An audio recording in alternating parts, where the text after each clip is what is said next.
오늘 말씀 제 설교의 제목이 숨바꼭질하는 인생이라고 이렇게 정해봤는데요. 어떻게 보면 인생은 숨바꼭질하는 게임과 그 놀이와 똑같다. 너무 흡사해요. 사람이 살아가면서 힘든 일이 있든지 싫은 일이 있든지 어려운 일이 있든지 피하고 싶은 일이 있으면 일단은 피하고 숨지요.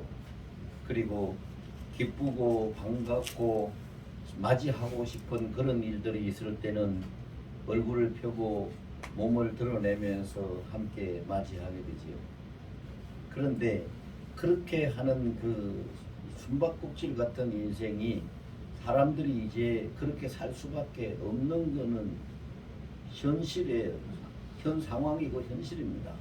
그러나 문제가 뭐냐? 그 숨바꼭질을 바르게 잘 해야 되는데 잘 못하는 거꾸로 하는 숨바꼭질 때문에 인생들이 이 곤경에 처해지게 되는 것이지.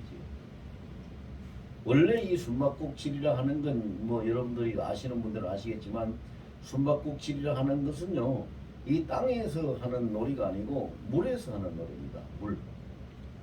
물에서 들어가 가지고 그 한 사람이 술래가 있고 다른 사람이 물 속으로 쏙 들어가면 아무도 안 보이잖아요. 물 속으로 쏙 들어가면 아무도 안 보여요. 그런데 숨이 막힐 것 같고 숨을 쉬어야 될 것 같으니까 물 위를 쏙 내밀어 가지고 숨을 다시 쉬고 물속으로 들어가겠죠.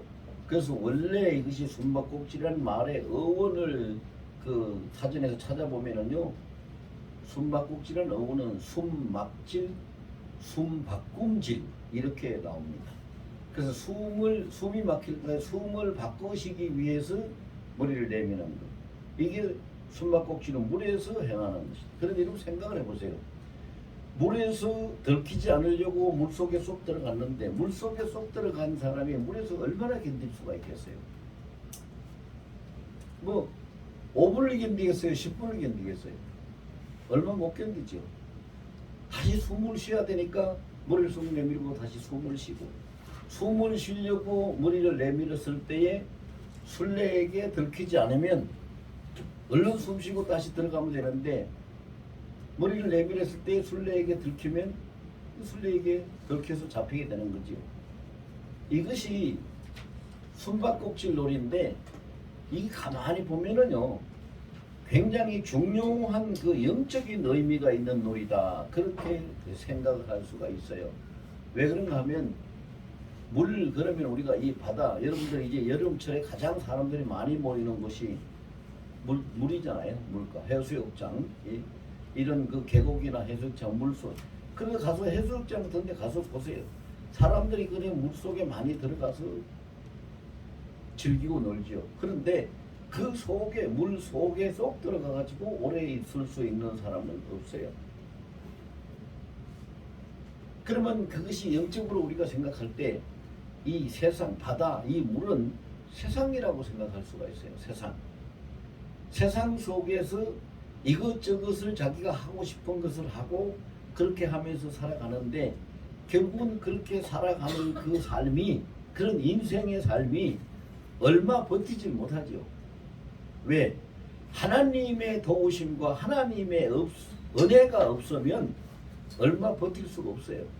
그래서 물속에서 오래 있지 못하고 다시 나와서 숨을 바꿔 쉬어야 되는 것처럼, 사람들은 오래 버티지 못하고 힘든 일이 생길 때마다, 어려운 일이 생길 때마다, 아프고 괴로운 일이 생길 때마다 하나님 앞에 나와서 숨을 바꿔 쉬고 하나님을 부르지요. 그런데 또 괜찮아지면 또 하나님 앞에서 또 숨어요. 그래서 성경에 보면은 하나님이 인생들의 살아가는 모습을 아주 그 실제적인 그런 그 모양으로 표현하신, 그 말씀하신 그런 성경 구절들이 있어요. 첫 번째는 이사야 50장 2절과 65장 12절에 보면은 내가 불러도 너희는 대답하지 않는다. 자, 하나님 앞에서 숨바꼭질하는 인생의 모습이에요. 하나님은 그들을 만나고, 하나님은 그들을 은혜를 주시고, 하나님은 그들을 사랑하시고, 하나님은 그들을 인도하시기 위해서 하나님이 부르시는데 대답을 안 해요. 그래서 대표적으로 그 하나님 앞에 범죄하고 도망 다니고 하던 이스라엘 백성들을 향해서 이사야 50장 2절과 65장 12절 두 차례 하나님이 그 말씀을 내가 너희를 불렀다. 내가 너희를 부르는데 너희는 내게 대답하지 않는다. 대답하지 않는다. 그리고 시편 37편 6절에 보면은 내가 너희를 찾았는데 내가 너희를 찾아도 너희는 보이질 않았다. 모습을 드러내지 않았다. 나타내지 않았다. 하나님하고 숨바꼭질 하는 거예요. 숨는 거예요. 또 하나님 뭐라고 말씀하십니까? 또 창세기 3장 8절이나 요나서 1장 3절에 보면은 뭐가 있습니까? 하나님을 피해서 도망가고 숨어버리는 그런 행위를 하잖아요. 그게 인생이에요. 창세기 3장 8절에 아담과 하와가 그랬다. 여러분 아담과 하와라고 얘기하면 안 돼요. 인생이 그런 거예요. 요나서 1장 3절에 요나가 그랬다. 요나라고 국한시키면 안 돼요. 인생이 그런 거예요. 우리도 그러잖아요. 아, 교회에서 무슨 일을 해야 되는데 뭐가 필요한데 또 내가 뭘 해야 되는데 그래도 자기가 힘들고 자기 처지가 여의치 않고 그러면은 피하잖아요. 피해요. 그래서 하나님이 내가 너희를 불러도 너희는 대답을 하지 않았고 내가 너희를 찾아도 너희는 내 앞에 모습을 드러내지 않았고 그뿐만 아니라 급기야는 너희가 나를 피해서 도망쳐버렸다. 숨어버렸다. 이런 말씀을 하고 계시는 거예요. 그러면 이것이 왜 하나님이 이런 말씀을 하시는 건가? 하나님이 불러도 대답하지 않았다는 것. 대답하지 않았다는 것. 도대체 하나님이 언제 나를 불렀습니까? 자, 이렇게 반문할 사람들이 있겠죠. 하나님은 언제 나를 불렀습니까? 그런데 우리는 교회에 나와서 예배를 드린다는 것은 하나님 앞에 부르심을 받았기 때문에 나왔습니다. 하나님이 불러주시지 아니하면 아무도 교회에 나와서 예배 드릴 수가 없어요. 그래서 신학적인 용어로는 그것은 내적 소명, 유효적 소명이라고 하는데 소명이란 말은 불러낸다는 거잖아요. 그래서 성령께서 우리의 중심을 우리의 내면을 통해서 우리를 불러내신다. 그래서 내적인 소명이다. 유효적 소명이다. 하나님이 불러내셨기 때문에 우리는 나왔어요. 그런데 하나님이 불러내셨기 때문에 나와서 구원받는 자리에까지는 나왔는데 문제는 여기에 나와서 하나님이 구원하시고 나면은 하나님이 구원시킨 자들을 다시 부르시지요. 성경에 보면 다시 부르시는 장면이 많이 나옵니다. 모세도 부르시고 아브라함도 부르시고 뿐만이 아니잖아요. 많은 선지자들을 부르시고 왜? 부르시는 거. 구원받은 하나님 앞에 있는 자들 구원받은 자들을 하나님이 부르실 때는 왜 부르십니까? 하나님이 시키실 일이 있기 때문에 우리가 해야 될 일이 있기 때문에 하나님이 부르시는 거예요. 그런데 해야 될 일이 있어서 즉 사역이 있어서 불러내실 때 사람들은 대답을 잘 안 해요. 잘 안 합니다. 저도 그런 거 참 많이 보고 느꼈습니다. 어떤 사람들이 그럽니다. 아유 목사님 제가 요새 이상한 꿈을 잡았고요. 그리고 뭐 왜 그런지 모르겠는데 내가 뭐를 해야 되는데 뭘 딱히 뭐 잘못하고 있는 것도 없는데 괜히 쫓기는 것 같고 마음이 편치 않고 자꾸 그런 생각이 드는데 이거 뭐 때문에 그러는지를 모르겠어요. 이 상담하러 오는 사람들이 그런 사람들이 있고 전화로 그런 걸 물어보는 사람도 있어요. 그거는 두말할 필요가 없어요. 두 번 생각할 필요가 없어요. 하나님이 부르신다는 신호예요. 하나님이 부르시는데 즉석에서 대답하고 나가지 않으니까 그 마음이 평안하지 않고 꿈도 꾸게 되고 이상한 느낌이 자꾸 들게 되는 것이지. 하나님이 부르시는 거예요. 근데 사람들은요 하나님이 부르시는 음성을 잘 못 듣고 세상에서 부르는 소리로 착각하면서 세상을 향해서 자꾸 나가요. 그것이 사무엘상에 보면 나오잖아요.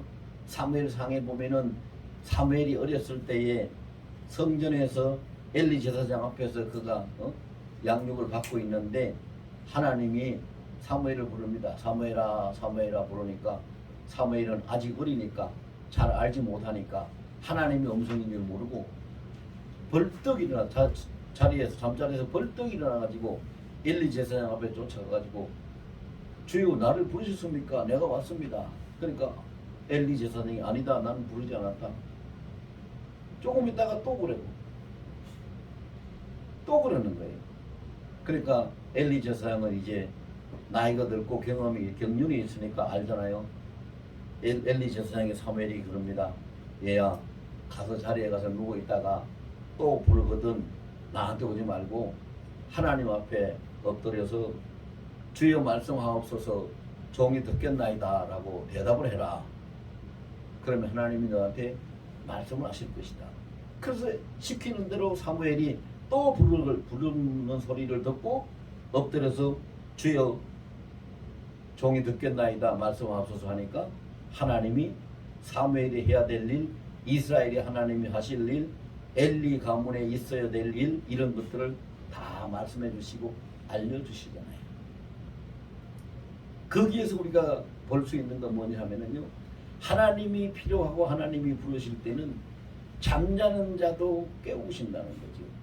그러면 그 잠자는 심령이 뭡니까? 자, 뭔가는 해야 되는데 뭘 해야 될지를 모르겠고, 뭔가는 해야 되는데 할 수 있는 형편은 안 되는 것 같고, 뭔가는 해야 되는데 하고 싶은 마음은 생기지 아니하니, 그러니까 그 마음이 편하지 않고 뭔가 불안하고 쫓기는 것 같은 그런 감정을 느끼는 것이 바로 영적 잠인데, 영적 잠에서 하나님이 깨우시는 거예요. 부르시는 거죠. 근데 사무엘처럼 부를 때에 주여 말씀하옵소서 종이 듣겠나이다라고 응답을 해야 되는데, 이사야 50장 2절과 65장 12절에 보면은 내가 불러도 너희는 내게 대답하지 않았다라고 합니다. 응답을 하지 않는 겁니다. 이게 뭐지? 마음속으로는 뭔가 있는 것 같은데 대답하지 않아요. 대답하지 않습니다. 여러분, 하나님과 교통하고 살아가는 사람, 영적으로 살아가는 사람은 하나님이 수시로 부르시고 수시로 말씀하십니다. 아, 목사님 하나님 부르시는 그 음성 들었으면은 내가 대답하죠. 왜 대답 안 하겠어요? 난 지금까지 들은 적이 없는데요. 이렇게 말하고 싶은 사람들이 많이 있을 겁니다. 그러나 그런 사람은 한 사람도 이 세상에 존재하지 않습니다. 한 사람도 존재하지 않습니다. 성경을 보면 우리가 그것을 알 수가 있어요. 죄를 짓고 도망치는 요나도 하나님이 그 순간에 불러내십니다. 양심을 통해서 부르시죠. 그래서 내가 하나님 앞에 죄 지었다 도망쳤다 고백하게 만들고, 아 이건 내 탓입니다. 나를 들어서 저 물에 던져버리시오라고 자기가 처벌받기를 원하고, 이런 그런 심령들이 하나님이 부르시고 하나님 앞에 보이는 반응이죠. 그래서 우리에게 하나님이 우리에게 주신 양심은 압니다. 우리의 의식적으로는, 우리의 인격적으로는 거기까지 미치지 못해서 대답을 하지 않고 반응을 안 할지는 모르지만 우리 깊은 곳에 있는 양심은 알죠. 하나님이 부르실 때 대답하지 않는다. 그래서 사람들은 또 그럽니다. 뭐라고 말하는지 압니까? 아이고 하나님은 외모를 보시거나 행위를 보시는 것이 아니라 하나님 중심을 보시는 분이야. 중심. 마음이 중요하지, 중심이 중요하지, 그게 뭐 중요한가? 이렇게 말을 하는데, 자기 합리화를 시키기 위해서 그런 말을 하겠죠. 그런 사람이 있으면 여러분 한번 그 사람, 그렇게 말하는 사람이 있으면 한번 물어보세요.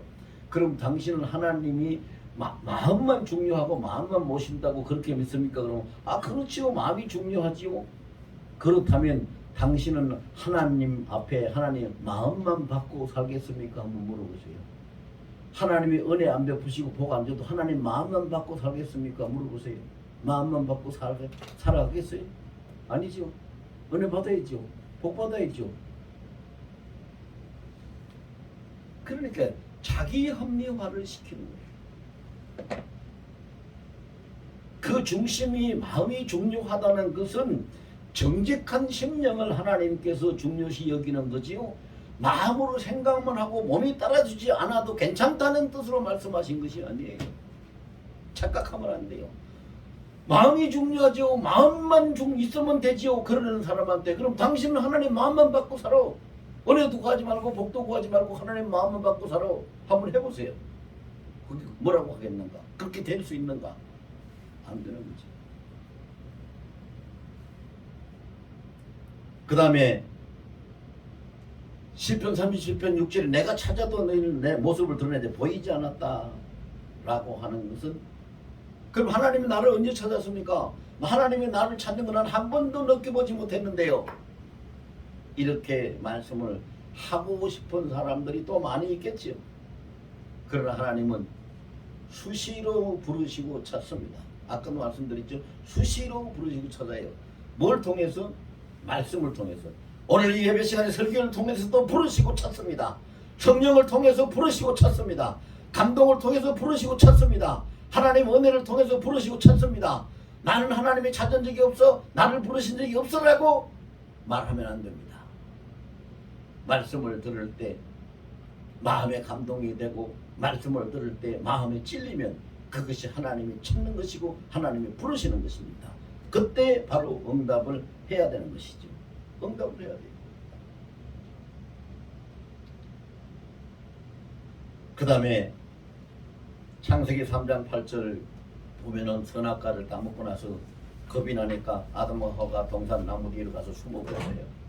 또 요나서 1장 3절에 보면은 니느웨에 가서 하나님의 뜻을 전하라고 했는데 그게 가기 싫어서 요나가 요바에 가서 배표를 사가지고 다시 들어가는 배를 타고 도망을 가지요. 이런 일, 하나님을 피해서 도망가. 하나님을 피해서 도망가는 거, 눈 감고 아웅하는 거죠. 우리는 잘 알죠. 눈 감고. 여러분, 세상을 다 덮을 수 있는, 세상을 다 한꺼번에 다 덮을 수 있는 가장 큰 보자기가 뭐예요? 눈꺼풀이에요. 눈 감으면 아무것도 안 보이잖아요. 다 덮이잖아요. 그런데 하나님은 가릴 수가 없어요. 하나님은 가릴 수가 없어요. 그래서 성경에 보면은 이 숨바꼭질 하다가 정말로 아주 곤욕을 치르고 고통을 면하지 못한 그 인간들의 사례가 있어요. 그게 어디에 있느냐? 여러분들 잘 아시다시피 사사기에 보면 있습니다. 사사기가 21장으로 되어 있는 성경인데요. 1장부터 21장까지에 보면은요, 사사기에 그 이스라엘 백성들이 하나님 앞보고 숨바꼭질 하다가 극한 고난을 당하는 고통받는 그런 악순환이 7번이나 반복이 됩니다. 7번. 그래서 21장 25절 제일 마지막 절에 가서 사사기의 결론을 어떻게 내리느냐 하면, 그때 이스라엘에게 왕이 없었으므로 각기 자기 소견에 좋은 대로 행하였더라. 그래서 자기 소견에 좋은, 사람은 자기 소견대로 자기 생각대로 행하면 그건 하나님하고 숨바꼭질하는 거예요.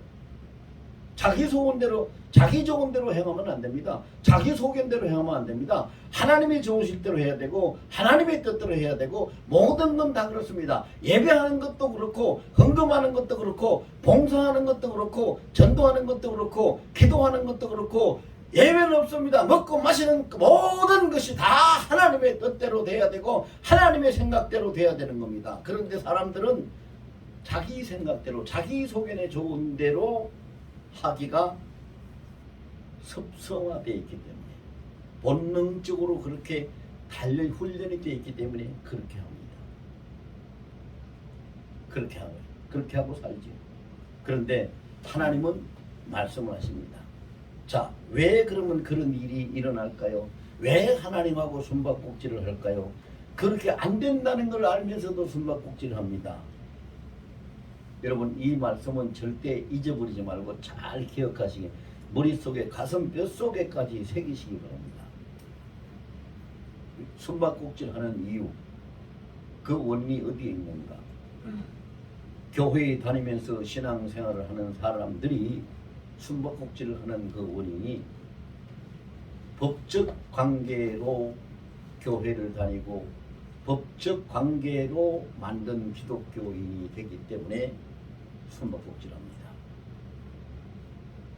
하나님을 믿는, 하나님을 아버지라고 부르는 사람들은 법적 관계로 하나님하고 관계를 맺으면 안 됩니다.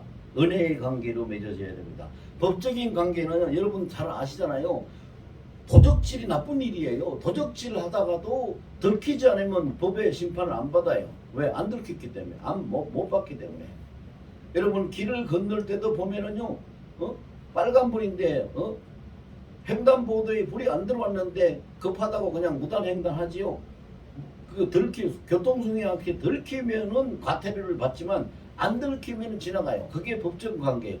그것이 사람들의 생활 속에 익숙해져 가지고 하나님 앞에서도 그런 법적 관계로 교회를 다니면서 신앙생활을 하려고 하는 교인들이 있다 이 말입니다.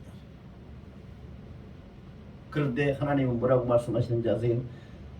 시편 139편 7절에서 10절까지 보면은요. 하나님은 땅 끝에 어디를 가든지 바다 끝에 가든지 아니면 심지어는 음부에 내려가도 하늘에 올라가도 어디를 가도 하나님이 계시지 않는 것이 없고 거기서도 내가 자리를 폈더니 주께서 거기서도 계시더이다 하고 기록이 되어 있는 거예요. 하나님을 피할 길은 없다는 거죠. 은혜 관계로 된다는 것은요, 우리가 잘못하고 연약해서 부족해서 어떤 죄를 지을 것이라도 하나님이 그거를 용서해 주시고 우리를 바로 이끌어 가시는 것이, 그것이 하나님하고 우리하고 만들어진 은혜 관계예요. 그런데 사람들은 그 은혜 관계를 스스로 도피해요. 스스로 도망쳐요. 왜 도망쳐요? 안 보이면 된다고 생각을 하기 때문에. 여러분, 사람 눈에 안 보이는 것이 하나님 눈에 안 보이는 것이 아니잖아요. 아모스 9장 2절과 3절에 보면 아주 무서운 말씀이 있어요. 아모스 9장 2절과 3절 혹시 여기 띄워줄 수 있나요 지금? 못 띄워요. 아모스 2장 9장 2절과 3절의 말씀에 보면은요, 우리가 어디에 가서 숨더라도 하나님이 그들을 다 찾아서 붙잡아 낸다고 말씀을 하고 계세요. 그런데 하나님이 그들을 찾아서 붙잡아 낼 때 사용하시는 것은요, 하나님이 친히 하나님의 그 은혜 자비의 손으로 하시는 것이 아니라 악한 것들을 동원해서요. 그러면 그 악한 것들에 붙잡혀 나오면 결과가 어떻게 되겠어요? 말로가 어떻게 되겠어요? 뭐 충분히 짐작할 만하잖아요. 그런데 절대로 우리는 하나님 앞에서 숨을 수도 없어요. 숨바꼭질 해도 되는 것이 아니에요. 절대로 하나님 앞에서 우리는 도망칠 수도 없어요. 아까 말씀드렸다시피 눈 감고 아웅하는 거예요. 제가 아주 우스운 이야기지만 웃지 못할 이야기를 하나 해드릴게요. 서울의 영등포 시장 옆에 있는 어떤 교회예요. 그냥 그렇게만 알고 계세요. 영등포 시장 옆에 있는 어떤 교회인데 제법 큰 교회입니다. 한 350명 정도 모이는 교회입니다. 중형교회죠. 근데 거기에 있는 장로님들이 몇 분 계셔, 한 6, 7분 계셨었는데 그 장로님 중에 한 분이 참 인품도 좋으시고 점잖하시고 참 젠틀맨이셔요. 그래서 교회에서 보면은 뭐 봉사하는 것도 참 잘하시고, 그래서 그 영등포 시장에서 다라이를 가지고 노점에서 생선을 띠다가 파는 박집사라는 아주머니가 있는데, 그 박집사 여집사님이세요. 그리고 그 박집사님이 교회 가서 그 장로님을 보면은 그 장로님 성이 이신데 이 장로님을 보면은 장로님 얼굴을 봐도 은혜가 되는 것 같아요. 너무 점잖게 생기고 좋게 생겼고, 그리고 모든 인품이. 그래서 그 박집사님이 그랬어요. 참 저런 장로님 우리 교회에 있는 것이 얼마나 참 좋은 일인지 몰라. 참 너무 좋은 분이셔. 그러고 그분을 굉장히 존경을 했어요. 그래서 이제 주일날 예배가 끝나고 그 박집사가 집에 가기 위해서 시내버스를 타고 가는데, 버스를 탔는데 앞에 두 자리 앞에 보니까 그 자기가 존경하는 이 장로님이 거기 버스에 타고 있어요. 그래서 이 박집사, 장로님이 어떻게 이 버스를 타고 가실까? 나하고 혹시 한 동네에 같은 쪽에 사시는 건가? 왜 장로님이 차를 자가용을 안 타시고 왜 버스를 타고 가실까? 그렇게 제가 많은 생각을 분분히 하다가 보니까 가가지고 이제 한 다음 정거장에 가면 자기가 내려야 돼요. 그리고 자기는 내릴 때 앞으로 나가면서 장모님한테 안녕히 가시라고 인사를 해야 되겠다, 인사를 하고 내려야 되겠다고 생각을 하고 이제 정류장에 와가지고 자기가 내리려고 벌떡 일어섰는데 아니 앞에 앉아 계시던 장로님이 벌떡 일어서더니 자기보다 먼저 내리시는 거예요. 그래서 오, 나하고 같은 정류장에서 내리네. 저 장로님 도대체 어디로 가실까? 평소에 자기가 존경하고 좋아하던 장로님이니까 궁금하잖아요. 관심이 많잖아요. 그런데 장로님이 얼마나 빨리 걸음을 걸어가시는지 따라갈 수가 없어요. 아이고, 장로님 오늘 무슨 급한 일이 있는가, 어떻게 저렇게 빨리 가시는가. 그래가지고 결국은 못 따라가고 인사를 하려고 했는데 못 따라가고 포기하고 그냥 갔어요. 그래 가가지고 이제 자기네 집을 가기 위해서 큰 골목에 들어가가지고 이제 자기 집 가는 골목으로 이렇게 담아 돌아서는데 깜짝 놀랐어요. 박 집사가 딱 돌아서는데 단모퉁이에 서서 이장원이 이러고 있는 거예요. 뭔지 알죠? 이 박 집사님이 땅에 주저앉아서 기절을 그걸 보고 아니 저 장로님이 어떻게 저기서 저렇게 담배를 펴고 있어? 너무 쇼크를 받았어요. 근데 그 이장로는 뭐 했어요? 사람만 안 보면 된다고 했죠. 근데 하나님이 너 이놈 내가 너를 못 볼 줄 아냐? 그리고 보게 하신 거죠. 여러분 절대 우리는 하나님 눈에서 피할 수 없어요. 근데 정말로 사람들이 어리석은 것이 뭐냐 하면은 절대 피할 수도 없고 도망갈 수도 없고 숨바꼭질 해도 안 되는데 그래도 피하려고 그래. 그래도 도망치려고 그래. 그래도 숨으려고 해. 왜? 본능적으로 그것이 박혀 있어서 그래요. 본능적으로 박혀 있어서. 여러분 제가요 오래전에 몇 년 됐어요. 오래전에 태평 오거리에서 있었던 일인데요. 태평 오거리 신호등이 이렇게 있는데 거기에 횡단보도에 파란불이 들어와야지 건너야 되는데 파란불이 안 들어왔어요. 근데 차가 한 대도 안 와요. 그래 급해서 그걸 건널까 어쩔까. 아야 건너면 안 되지. 신호 위반이지. 건널까 어쩔까. 아 건너면 안 되지.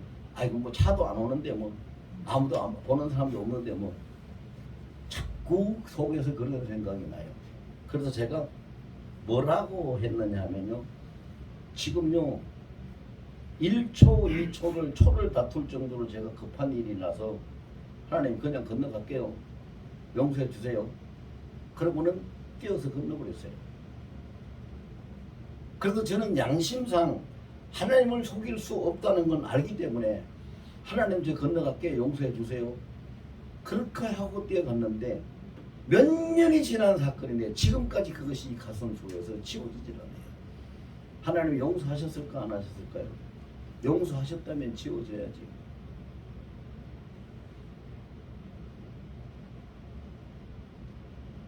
그럼 하나님이 나를 용서 안 하시고 그거를 벌 주시려고 이 속에서 안 지워지게 하실까요? 그건 아니에요. 그건 아니에요. 그러면 왜 내가 그거를요 괴로워가지고 하나님 앞에 기도를 하면서 내 자신을 돌아봤어요. 근데 깨달았어요. 왜 이 속에서 안 지워지느냐? 하나님이 나를 용서 안 하고 벌을 주시기 위해서 안 지워진 것이 아니라 하나님 용서해 주세요라고 했는데 하나님이 나를 용서하고 내 마음속에서 편하게 다 지워져 없어지도록 하나님이 해 주신다면 하나님이 나하고 같이 교통법규를 어기는 공범이 되는 거죠. 하나님이 어떻게 그걸 같이 공범을 될 수 있어요? 하나님은 그러실 수 없는 분이잖아요. 지극히 의로우신 분인데 하나님이 나를 미워서 벌을 주려고 안 지워지는 것이 아니라 하나님의 공범이 될 수 없기 때문에 이런 사실을 우리가 분명히 알아야 돼요. 분명히 알아야 돼요. 생각의 차이가 뭐냐면요. 급하니까 간다 그러지 말고 아무리 급해도 하나님 급해서 지금 가야지 시간적으로는 지금 가야 되는데 지금 못 가고 신호가 들어오고 난 다음에 가더라도 그 늦은 시간 때문에 다른 나쁜 일들이 생기지 아니하도록 하나님이 도와주세요. 이건 하나님이 들어주신단 말이죠. 이것이 다른 거예요. 우리가 하나님 앞에 어떻게 하느냐, 이게 다른 거죠.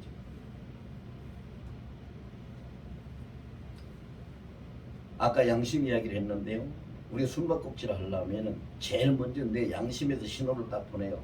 아, 이거는 이러면 안 되는데, 이러면 안 되는데 라는 것은 하나님에 대해 양심을 통해 가지고 너 하지 마라 하는 하나님의 뜻이죠. 그래도 그래도 그냥 아이고 그렇지만 지금 어쩔 수 없어, 지금 상황이 이러고 있어서는 안 돼, 야 이번 한 번만 이렇게 해야지 뭐, 그리고 시도를 하면은 양심이 불편해져요. 마음이 불편해져요. 답답해지고. 처음에는 이러면 안 되는데 양심이 신호를 보내요. 하지 말라고. 두 번째는 그 행동을 하면은 양심이 불편해져요. 편하지 않아요. 양심 속이 끓이깨지는 거죠. 그리고 양심이 불편해지면 사람들이 그 다음에는 하나님 앞에 나가서 그거를 회개를 하고 고치면은 좋은데, 회개를 하고 고치면은 하나님이 또 은혜를 베푸시. 그게 하나님이 하고에게 은혜의 관계거든요. 자, 율법 관계로, 법적 관계, 율법 관계로 우리가 신앙생활 하면 안 돼요.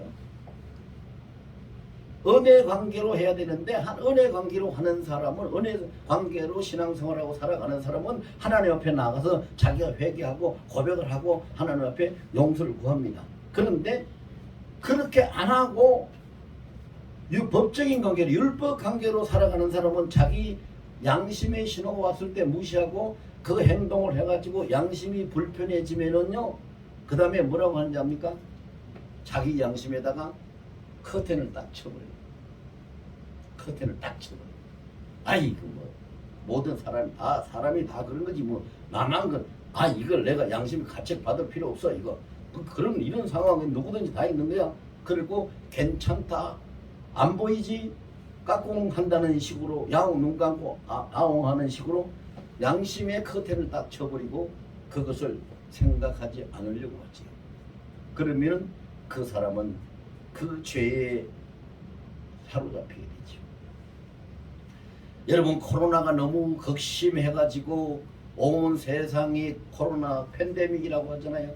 코로나 팬데믹. 그런데 코로나 팬데믹이 오기 전에 뭐가 먼저 왔어요? 뭐가 먼저 왔죠? 죄의 팬데믹이 먼저 왔어요. 여러분 보세요. 오는 순서가 있어요. 성경에 보면 하나님 다 말씀해놨어요. 하나님을 향해서 죄를 짓고 인간이 타락하고 배교하고 하면은 결국은 이 세상에 전염병이 내리고 재앙이 내리고 이런 것이 올 수밖에 없다는 것을 하나님이 다 말씀. 죄의 팬데믹이 와가지고 제2의 팬데믹이 코로나 팬데믹을 불러온 거예요. 그럼 지금 여기서 벗어나려면 어떻게 해야 돼요? 벗어나려면 하나님 앞에 엎드려서 회개해야 돼요. 회개해야 되는데 온 세상이 다 엎드려서 니느웨가 하나님 앞에 엎드려서 회개한 것처럼 회개하면은 코로나 팬데믹 하나님이 걷어주실 텐데, 회개를 하지 않고 지금 이 세상에 모든 사람들이 뭐 하고 있어요? 뭐 하고 있죠? 팬데믹에 커튼을 치고 있어요. 커튼을 지금 치고 있다고 해요. 세상에 지금 현실이 이러고 있어요. 하나님이 다 보고 계시는데 하나님은 기다리고 계세요. 내가 지금까지 불렀는데 너희가 응답하지 않았잖냐? 내가 지금까지 찾았는데 너희는 아직 너는 내 앞에 모습을 드러내지 않았느냐? 그뿐만 아니라 지금 커튼을 치고 숨으려고, 너희가 나를 도망쳐서 숨으려고 커튼 치고 숨고 있지 않느냐? 지금 이 말씀을 하고 계시는 것이지요.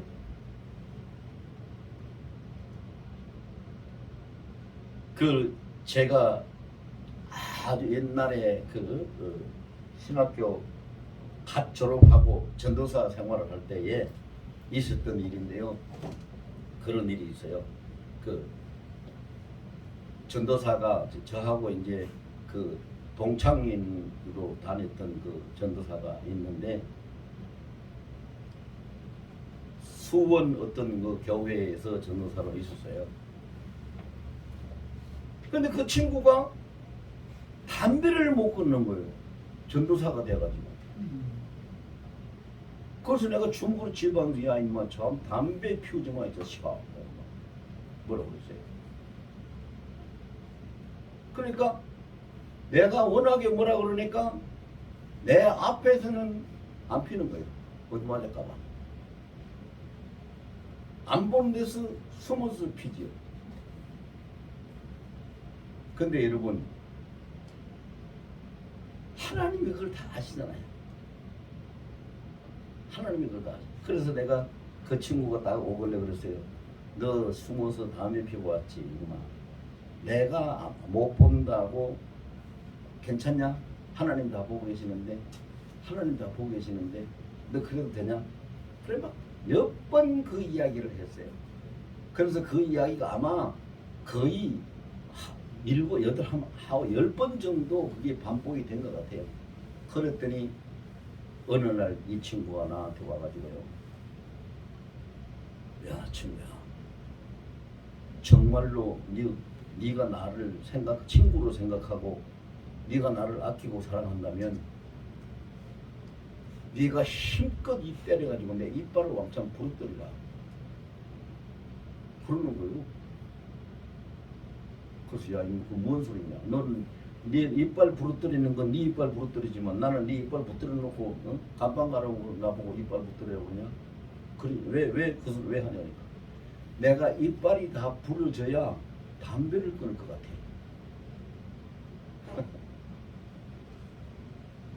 그래서 알았다.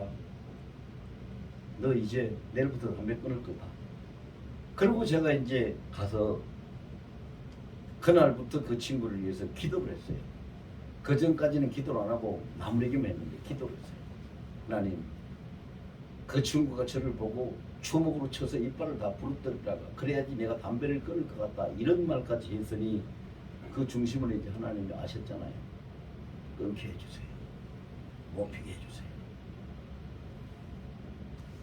그런데 하나님이 그렇게 기도를 했더니 하나님이 찾으시고 부르시는 음성에 대답하고 찾으시는 데 반응을 보인 것으로 하나님이 받아들여서 그 친구가 숨어서 담배 피는 걸 안 하고 그날부터 담배를 끊을 수 있도록 하나님이 은혜를 베풀어 주셔서 끊었어요.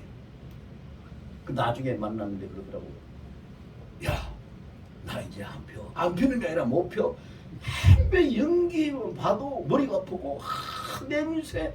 내가 그걸 어떻게 피웠는지 모르겠어. 그렇게 끊어진 거예요. 여러분 제가 이제 말씀을 마치는데요.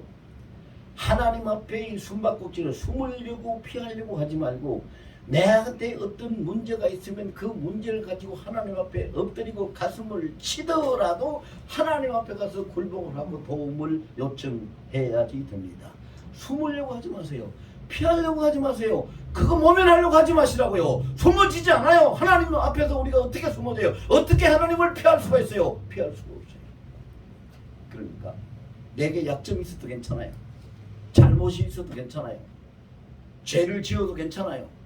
있는 그것을 하나님 앞에 그대로 가서 내놓고 하나님 나 이거 안 해야 되는데 하기 싫은데 도와주세요. 내 힘으로는 안 되니까 도와주세요. 하나님 나를 붙들어 달라고 하시면 하나님이 부르실 때에 하나님이 찾으실 때에 제일 먼저 그를 붙드시고 해결해 주십니다. 찬송가에 그런 거 있죠? 죄인 오라 하실 때에 날 불러주소서. 그 찬송처럼 우리가 하나님 앞에 나아가서 고백을 하고 엎드리면 숨바꼭질만 안 하면 하나님이 우리를 붙드시고 일으키시고 모든 것을 해결해 주실 줄로 믿습니다. 우리 모두가 그렇게 되기를 예수님으로 축원합니다. 이 말씀 붙들고 우리 한 2분만 공동으로 기도합니다.